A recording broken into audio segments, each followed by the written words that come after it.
good guy replaces the bad president, and he just calls in an accountant, and they sit down and balance the budget and get everybody a job.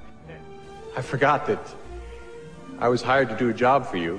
If the president were a good man, he'd get everybody a job. I saw it in the movie. Create more and better jobs that pay well and can't be outsourced.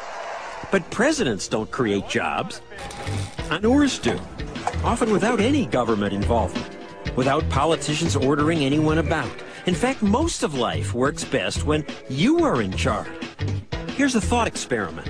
Consider a skating rink. Imagine telling someone who'd never been to a skating rink that you were going to let people strap blades to their feet and then let all of them, old people, young people, good skaters, bad skaters, speed around a rink.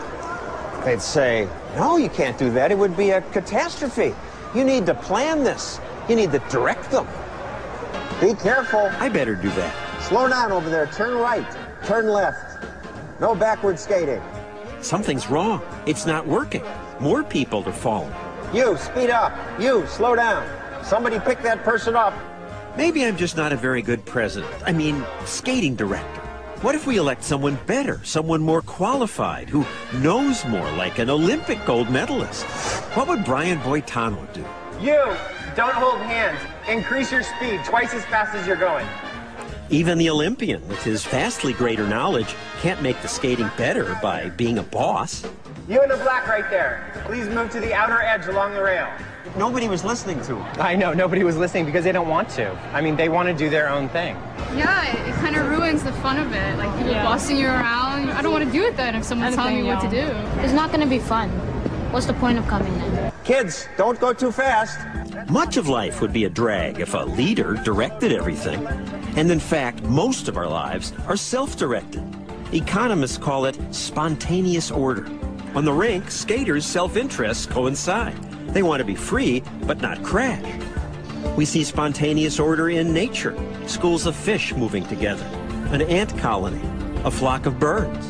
The flock of starlings is self-organized. There's no leader, there's no communication. The Blue Angels can do pre-choreographed stuff, but they couldn't chase a plane with the precision that a flock of birds can do it. Economist Russ Roberts points out that spontaneous order, not government, guides most of life.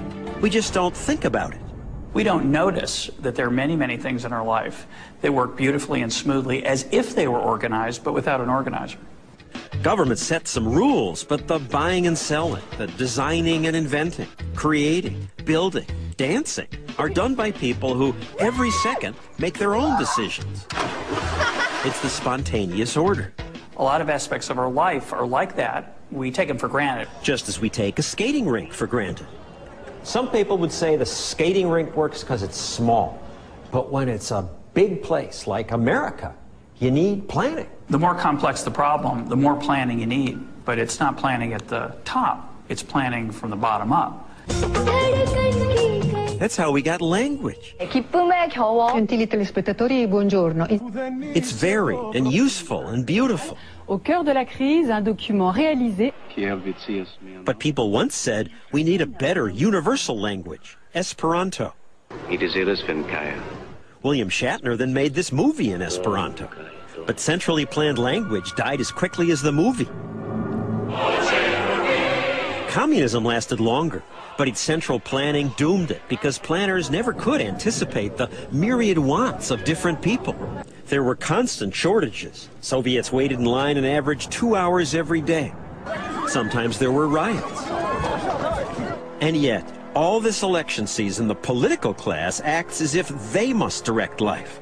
And when there are problems, it must be politicians who solve them.